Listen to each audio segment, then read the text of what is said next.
या ठिकाणी आपण प्रथम आपण त्या मंडळाला आपण प्रदान करणार आहोत.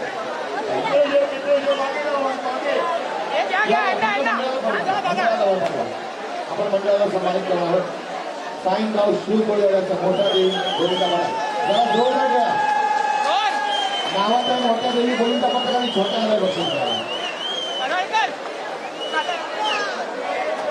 मी विनंती करेन सन्माननीय महिला विभाग प्रमुख शालीनताई सुर्वे यांना धन्यवाद आणि पुढचे सगळे हवे असेल स्टुडंट द्यायचे. मी या ठिकाणी सन्माननीय महिला विभाग प्रमुख शालीनताई सुर्वे यांना विनंती की आपण सन्मान करायचा आणि आम्हाला अभिमान या नेहरू नगरची कन्या या नेहरू नगरचा अभिमान